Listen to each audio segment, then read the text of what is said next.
Okay तो इस video में करते हैं एक हॉरर स्टोरी को एक्सप्लेन एंड बिलीव मी इसे देखकर आपको डर नहीं लगेगा बल्कि क्यूरियोसिटी होगी और भी बातें जानने की। और इस इंटरेस्टिंग मूवी की शुरुआत होती है एक गांव से जहां पर देर रात एक मर्डर होती है और सेम उसी के लिए कॉल आती है एक ऑफिसर को जिसका नाम होता है इंस्पेक्टर जय। और ये तैयार होकर निकल ही रहा होता है कि उसकी मॉम उसे खाना खाने के लिए कहती है और सेम उसी चक्कर में सुबह हो जाती है और क्राइम सीन में जाने से पहले ये अपनी बेटी को स्कूल छोड़ने के लिए भी जाता है। ले देखिए ये ऑफिसर थोड़ा बहुत इनसिंसियर होता है अपने काम के लिए जिसके लिए उसे अपने सीनियर से डांट भी खानी पड़ती है कई बार। अभी के लिए जब ये क्राइम सीन पर जाता है तो वहाँ की हालत बहुत ज्यादा खराब होती है। जिस पर्सन ने उस घर के पूरे लोगों को मारा होता है वो ठीक वहीं पर बैठा होता है और वो भी कम्प्लीटली इनकॉन्शियस जैसे कि वो अपने होशो आवाज में नहीं है। और साथ ही उसका चेहरा इतना ज्यादा खराब हो गया होता है कि उसे सड़ने की बदबू आ रही होती है। अभी के लिए पुलिस इन सब की छानबीन करते हुए सेम उसी पर्सन के घर जाती है जहाँ पर इन्हें ढेर सारा खून मिलता है और साथ ही बाकी सारे सामान बिखरे पड़े होते हैं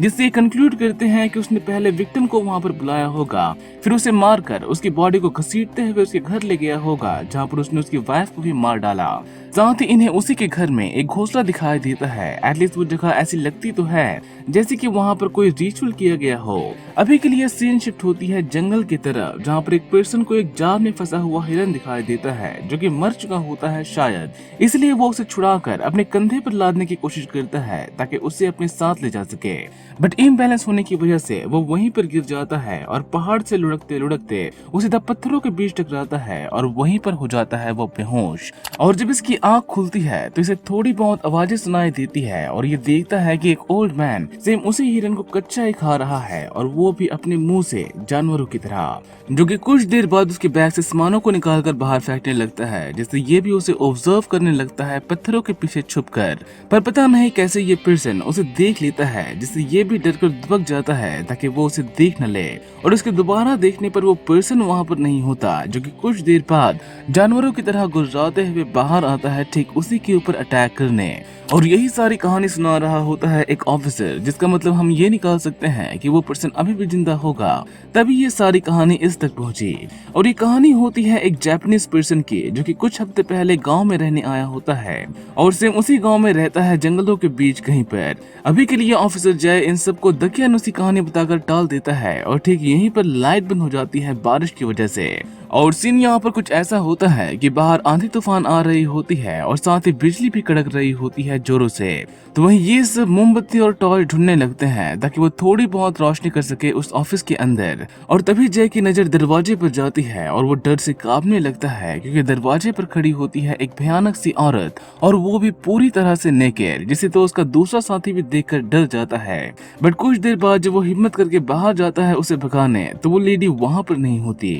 और सीन यहाँ से शिफ्ट होती है अगले दिन की सुबह जहाँ पर जय सेम उन्हीं सब के बारे में सपनाते हुए उठता है और जिस तरह से ये अपने सपने में बड़बड़ा रहा होता है उसके हिसाब से घर की दो वुमेन समझ जाती है कि उसकी नीड क्या है। एटलीस्ट उसकी वाइफ की एक्सप्रेशन से तो ऐसा ही लगता है, इसलिए वो घर से बाहर कार में ही वो सब कुछ कर लेते हैं क्योंकि घर में उनकी मॉम और बेटी जो होती है। एक्चुअली ये पार्ट में ऐड नहीं करने वाला था बट ये पार्ट एक इम्पोर्टेंट रोल प्ले करती है हमें इनकी बेटी के बिहेवियर को समझने में, जो कि ये सब कुछ देख रही होती है और यही सारी बातें वो किसी को भी न बताए, इसलिए जय उसकी पसंद की हर एक चीज लाकर देता है जो कि अपने डैड को बताती है कि उसे डरने की कोई भी जरूरत नहीं, ये सब उसने पहले भी कई बार देखा है। सो जस्ट चिल, वो किसी को भी ये सब कुछ नहीं बताएगी। साथ ही हम उसी नदी किनारे एक पर्सन को फिशिंग करते हुए देखते हैं जो कि ठीक उन्हीं की ओर देख रहा होता है, जिसका रीजन भी हमें आगे पता चलेगा। अभी के लिए सीन आगे बढ़ती है एक और मर्डर सीन की तरफ जहाँ का हाल भी काफी भयानक होता है। किसी ने फैमिली के सभी लोगों को मारकर पूरे घर को ही आग लगा दिया होता है और अधमरे विक्टिम में से दो लोग तो उस ऑफिसर पर ही चढ़ जाते हैं उसे काटने को, जो कि डेफिनेटली एक हॉरिफाइंग सीन होती है एटलीस्ट ऑफिसर जय के लिए। और शौक की वजह से तो वो खाना तक नहीं खाता, इवन कि अपनी बेटी के फोर्स करने पर भी नहीं, जैसे कि वो अभी भी इन सब के बारे में सोच रहा हो। और उसे याद आता है कि जिस लेडी का घर जला है वो सेम वही लेडी है जो कि कल रात उनके थाने के बाहर खड़ी थी। मे भी शायद वो इनसे हेल्प मांगने के लिए आई हो, जो कि अब बहुत ज्यादा देर हो गई होती है। अभी के लिए कहानी शिफ्ट होती है अगले दिन की सुबह जहाँ पर ठीक उसी घर के सामने पेड़ में एक लेडी सुसाइड कर लेती है और ये वही लेडी होती है जो कि ऑफिसर जय पर झपटी थी कल रात। और इसे लेकर ये इस गांव की छठवीं मौत होती है और वो भी कुछ ही ही दिनों के अंदर, जिसमें से एक चीज कॉमन होती है कि इन सबको उन्हीं के फैमिली मेंबर से मारा होता है और वो भी किसी चाकू जैसी नुकीली चीज से। अभी के लिए जब ये ऑफिसर एक होटल में जाता है खाना खाने तो वहाँ का मालिक उससे इन्हीं सब के बारे में पूछने लगता है। मोर लाइक वो खुद ही इन सब के बारे में बताने लगता है कि ये सब उस जापानीज पर्सन के गांव में आने से शुरू हुआ और जिस लेडी का घर अभी जला है सेम उसी लेडी का उस पर्सन ने रेप किया था नदी किनारे और तब से वो पागल हो गई। इवन कि उसने और उसकी वाइफ ने भी उसे नेकेड भागते हुए देखा था गलियों में और उसका पूरा शरीर दानों से भरा पड़ा था जैसे कि उसके शरीर पर छाले उभर आए हों और वो बड़बड़ा रही थी सो अलग। और सेम ही बात को लेकर ये उससे पूछता है कि उसने उस जापानीज पर्सन को कहीं पर देखा तो नहीं। लोग कहते हैं कि जो भी उसे देखता है उस पर मुसीबत आने वाली होती है, जिसे सुनकर तो ये सच में डर जाता है क्योंकि इसने उसे 2 बार देखा होता है, एक बार नदी किनारे और एक बार उस मर्डर साइट पर। और यही सारी बातें जब वो अपने साथी को बताता है तो अब वो इसकी बात नहीं मानता कि वो जापानीज वाली बात सिर्फ एक मजाक कर रहा था, ऐसा थोड़ा ना होता है एक्सेट्रा कह के। और सेम यहीं पर एक लेडी इन पर पत्थर फेंक रही होती है जैसे कि वो कोई पागल हो और यहाँ से जाने के लिए जब ये कहते हैं तो वो जाती भी नहीं। इसलिए कुछ देर बाद ये ऑफिसर अपने साथी को मेडिकल रिपोर्ट लाने के लिए भेजता है कि वो मरने वाली लेडी को कोई बीमारी तो नहीं थी लाइक चिकन पॉक्स या कोई मेंटल इलनेस। ये बस एक तरह से कंफर्म करने की कोशिश करता है उस पर्सन की बातों को। और उस पर्सन के जाने के बाद तो वो लेडी उसके और भी पास आ जाती है, इवन कि उससे बातें भी करना शुरू कर देती है कि उस लेडी ने उस घर के सभी लोगों को मारा। उसकी मॉम एक शामन को लेकर आई थी झाड़ फूक के लिए पर उस लेडी ने मना कर दिया और इसलिए सभी लोग मारे गए। इवन कि ये लेडी उसे अंदर तक लेकर जाती है उसे इन सब के बारे में बताने के लिए कि उसने कैसे उन सबको मारा होगा और सारी बातें पूरी डिटेल्स के साथ बताने लगती है जैसे कि उसने खुद ये सब कुछ होते हुए देखा हो। और ये भी सेम उस जापानीज पर्सन की बात करती है कि वो एक भूत है और अगर वो तुम्हें बार बार दिखाई दे तो समझ जाना कि वो तुम पर नजर रख रहा है, जिससे ये उससे डरते हुए पूछता है कि क्या उसने ये सब कुछ होते हुए देखा था, जिसके जवाब में ये कहती है हाँ। और ठीक यहीं पर इसे कॉल आता है उसका साथी जो कि हॉस्पिटल में गया होता है रिपोर्ट लाने और उसे कॉल करके जब ये फिर से वापस उस घर में जाता है तो वो लेडी वहाँ पर नहीं होती, जिसे जब ये हर जगह पर तलाश करता है तो इसकी नजर उस जापानीज पर्सन पर पड़ती है जो कि एक जानवर को मारकर खा रहा होता है और इसे देखकर वो इसके भी पीछे पड़ जाता है और इन्हीं सब के बारे में उसे बार बार सपना आने लगता है जैसे कि वो उसे मारना चाहता हो। और इन सब के ठीक दूसरे दिन इनकी बेटी बुखार से तड़पने लगती है जिससे ये अपनी वाइफ पर भड़कता है कि वो कर क्या रही थी। और सेम ही दिन ये उस जापानीज पर्सन के बारे में भी पूछताछ करने के लिए जाते हैं और ये जाते हैं सीधा उसी पर्सन के घर जिसने सबसे पहले उसे देखा था, जिससे ये भी उन्हें सारी बातें बताता है, इवन कि अपने हाथ पर बने निशान को भी दिखाता है जो कि सेम उस पर्सन ने बनाई होती है। पर इन सब के बावजूद भी ये ऑफिसर्स इसकी बातें नहीं मानते और इसलिए ये इसे अपने साथ चलने के लिए कहते हैं उस पर्सन के घर, क्योंकि इससे ने उसके घर को देखा होता है। जहाँ पर जब ये जंगल से होते हुए जाते हैं तो इन्हें एक हिरन की सड़ती हुई अवशेष दिखाई देती है जिससे इन्हें फाइनली यकीन हो जाता है कि वो झूठ नहीं कह रहा था। और ठीक यहीं पर बारिश भी स्टार्ट हो जाती है जिससे ये पर्सन डर कर आगे जाने से मना कर देता है और उनके फोर्स करने पर वो फिसल कर गिर जाता है और उस पर बिजली गिरती है सो अलग। बेचारा मदद करने के चक्कर में बेवजह ही मरते मरते रह जाता है। साथ ही ये लोग जिस हॉस्पिटल में उसे लेकर जाते हैं सेम वहीं पर भर्ती हुआ होता है वो पहला मर्डरर और उसकी हालत यहाँ पर इतनी खराब होती है कि उसकी पूरी बॉडी ही अकड़ जाती है और वो ऐसा करते हुए खुद की गर्दन तक तोड़ देता है, जिसे देखकर ऑफिसर जय सहम से जाते हैं क्योंकि ये सब कुछ समझना इनके बस के बाहर होती है। अभी के लिए ये जिस बार में जाते हैं ठीक वहीं पर इनकी नजर एक लेडी पर पड़ती है जिसके शरीर पर भी सेम ही छाले पड़े होते हैं, मीन्स की ये भी शायद अब उन्हीं की तरह मरने वाली है। और इन सब का आंसर इन्हें मिल सकता है उस जापानीज पर्सन के पास जिसके आने से ही ये सब कुछ शुरू हुआ होता है। और सेम ही रात को ऑफिसर जय की बेटी सपने में चीखने चिल्लाने लगती है जैसे कि कोई पर्सन उसे मार रहा हो और उसका डैड जब उसे होश में लाता है तो वो पूरी तरह से रोने लगती है कि कोई अजीब सा पर्सन उसके दरवाजे पर दस्तक दे रहा था और उसके पैर को खींचने की कोशिश कर रहा था। और हम सेम ही घर के बाहर एक पर्सन को देख भी पाते हैं जो कि नॉर्मल तो बिल्कुल भी नहीं लगता। और सीन यहाँ से शिफ्ट होती है अगले दिन की सुबह जहाँ पर ह्यूजिन ढेर सारा खाना खाती है, स्पेशली मछलियाँ, जिसे देखकर हर कोई हैरान होता है क्योंकि उसे मछलियाँ पसंद नहीं होती। और इसलिए जय की मॉम उसे अकेले में बात करने लगती है कि उस पर किसी की नजर लगी है और कल रात की सारी बातें उसने भी सुनी थी और इसलिए ये इन सब के लिए किसी शामन को बुलाने के लिए कहती है इससे पहले कि बहुत देर हो जाए, जिससे ये भी उसकी बात को मानकर काम पर चला जाता है जहाँ पर ये एक पर्सन की हेल्प लेते हैं उस जापानीज पर्सन की लैंग्वेज को ट्रांसलेट करने के लिए, क्योंकि ये सीधा उसी पर्सन के घर जा रहे होते हैं उससे मिलने, जहाँ पर उसके घर मौजूद होता है घने जंगलों के बीच। विलेज, पर इनके वहाँ पर जाने पर इन्हें वहाँ पर कोई भी नहीं मिलता, इसलिए ये उस घर की छानबीन करने लगते हैं। स्टार्ट में तो इन्हें वैसा कुछ भी नहीं मिलता, बट जैसे ही ये उस घर के 2 कमरे को खोलते हैं जो कि बंद होती है, तो इनके रोंगटे खड़े हो जाते हैं वो सब कुछ देखकर, क्योंकि वहाँ पर इन्हें ढेर सारे मरे हुए लोगों की फोटोज दिखाई देती है और साथ ही दूसरे कमरे में इन्हें ढेर सारे बकरियों का कटा हुआ सर, जैसे कि वो पर्सन जरूर वहाँ पर कोई रिचुअल कर रहा होगा। साथ ही इन पर एक डॉग अटैक भी करता है जो कि सेम उसी जापानीज पर्सन का होता है, जिसके वहाँ पर आने पर किसी में भी इतनी हिम्मत नहीं होती कि वो उसे पूछताछ कर सके। इसलिए ये सब फिर से वापस जाते हैं, जहाँ पर रास्ते में जय का साथी उसे उसकी बेटी का जूता दिखाता है जो कि सेम उसी घर में मौजूद था। मींस कि वो पर्सन अब जय की डॉटर को भी टारगेट कर रहा है नेक्स्ट। और इसी बात के लिए जब ये उसे घर जाकर पूछता है तो अब उसका बिहेवियर यहाँ से चेंज होना शुरू हो जाता है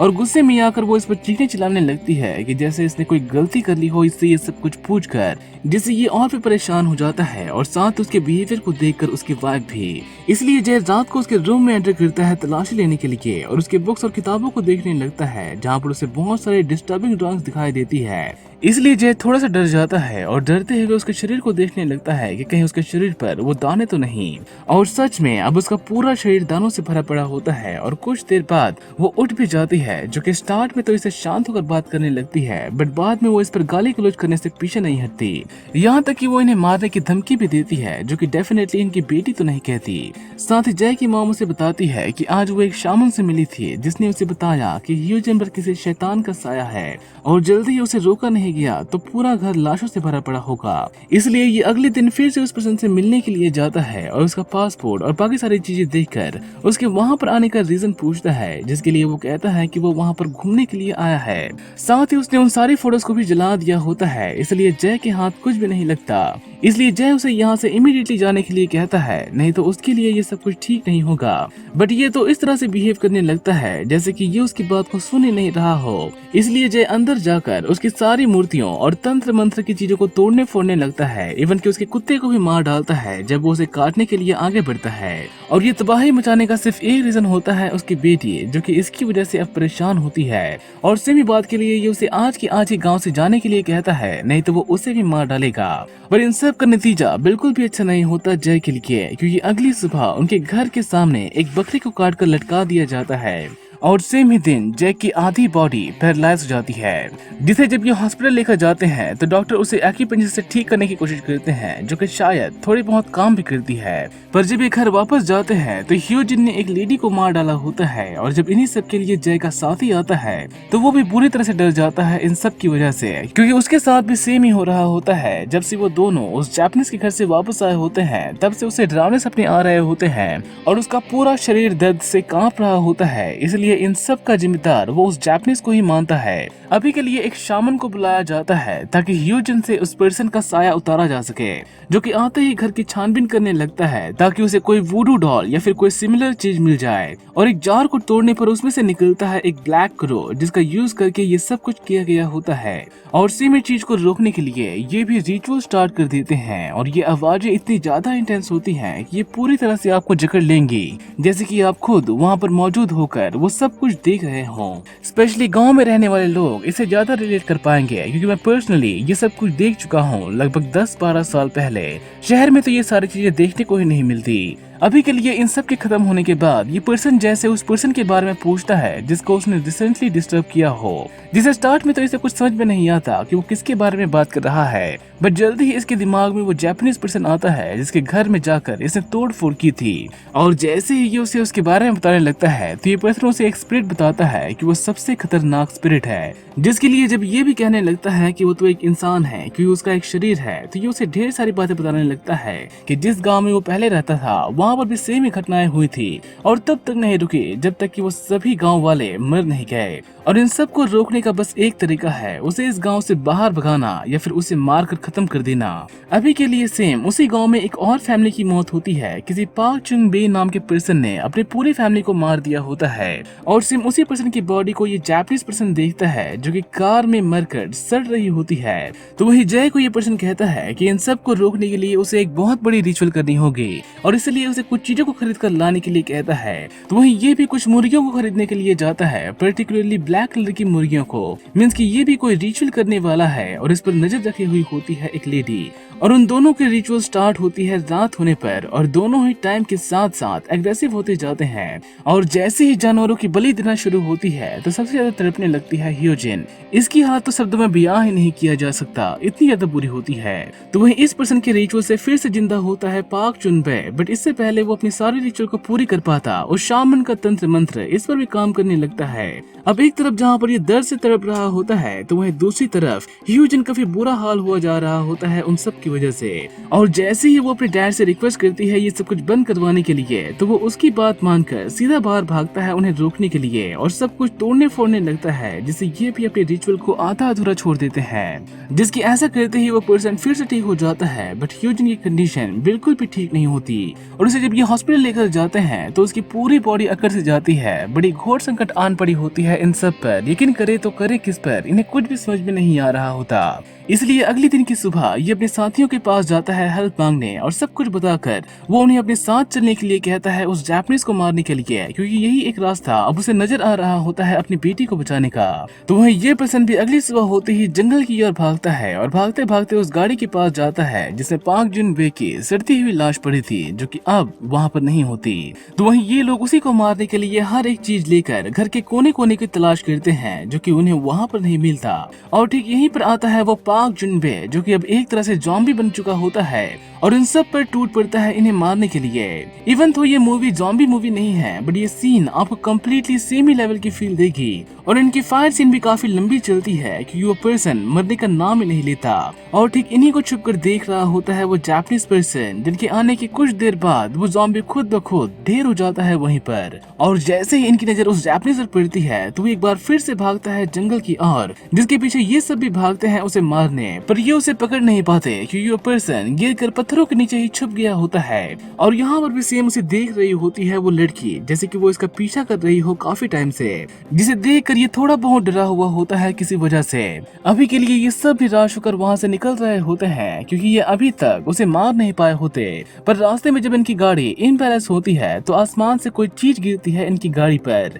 और जब ये उसे देखने के लिए जाते हैं तो वो चीज होती है वही जापानीज पर्सन। और ठीक पहाड़ पर हम उस लेडी को भी देख पाते हैं, मींस कि उसी ने उसे मार पीट कर वहाँ से फेंका होगा। अभी के लिए तो ये उसे मरा हुआ समझकर उसे रोड से उठाकर जंगल में फेंक देते हैं ताकि उसके शरीर को जानवर खा ले। और उसके मरने के बाद जय को कॉल आती है उसकी वाइफ की, जो कि जब हॉस्पिटल में जाता है तो ह्यूजिन पूरी तरह से ठीक हो चुकी होती है, जिससे हमें फाइनली एक इमोशनल रियूनियन देखने को मिलती है जो कि किसी को भी रुला दे। अभी के लिए सब कुछ खत्म हुआ ही होता है कि ये शामन फिर से जय को कॉल करने लगता है, जो कि जय पिक नहीं करता, इसलिए ये खुद जाता है उसके घर की तरफ। बट जैसे ही ये उस गाँव में एंटर करता है तो उसके नाक से खून बहने लगती है और एक घर से बाहर आती है वो लेडी, जैसे कि वो इसी के आने का इंतजार कर रही हो, जिसे देखकर तो ये और भी बुरी तरह से डर जाता है और इसके नाक से तो जैसे खून की धार बहने लगती है और फिर उल्टी की बारिश। पता नहीं ये लेडी कौन है, बट ये बहुत ज्यादा ताकतवर होती है, जिसे डर कर ये पर्सन भागने लगता है वहाँ से। जिससे बचने के लिए ये सीधा जाता है अपने घर, बट वहाँ पर भी उसका डर खत्म नहीं होता, जैसे कि वो लेडी इसे इस जगह से ही भगाना चाहती हो।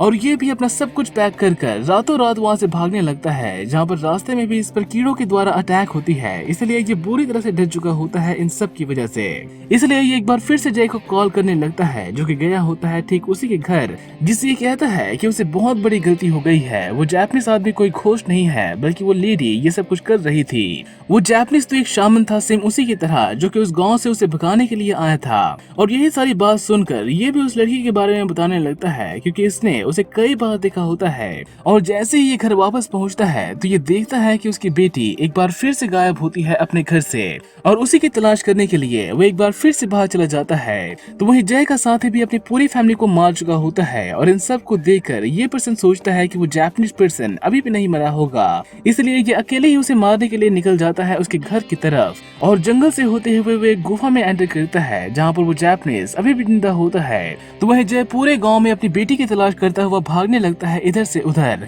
और भागते भागते ये भी भी सेम उस घर के पास से गुजरता है जहाँ पर वो लेडी होती है, और जय के हिसाब से ये लेडी ही वो डीमन होती है जैसे कि शामन ने उसे कहा था। तो वहीं ये लेडी उस जापानीज को वो डीमन कहती है और उसे बताती है कि अभी भी वो पर्सन जिंदा है और आज रात उसके घर के सभी लोग मारे जाएंगे अगर वो उसकी बात नहीं मानता, जिससे इन दोनों के बीच में बहुत ज्यादा बहस होने लगती है इस बात को लेकर। स्पेशली जय उसे अपनी बेटी के बारे में पूछता है कि उसने उसकी बेटी के साथ क्या किया, जिस पर ये कहती है कि वो घर में है बट ये ठीक वहीं से आया होता है इसलिए ये उसकी बात नहीं मानता, जिस पर ये फिर से कहती है कि वो अभी जस्ट अपने घर पहुंची है जैसे कि ये खुद वो सब कुछ देख रही हो यहीं पर खड़े खड़े। और जैसे ही जय यहाँ से जाने की कोशिश करता है तो वो उसे रोक देती है कि अगर वो अभी अपने घर गया तो उसकी पूरी फैमिली मर जाएगी, इसलिए जब तक वो उसे जाने के लिए नहीं कहती तब तक वो घर ना जाए। वो जापानीज बस तुम्हारे आने का इंतजार कर रहा है ताकि तुम्हारे हाथों से वो सबको मरवा सके, इसलिए इसने उसे पकड़ने के लिए एक जाल बिछाया होता है ताकि उसकी सारी शक्तियां खत्म हो जाए।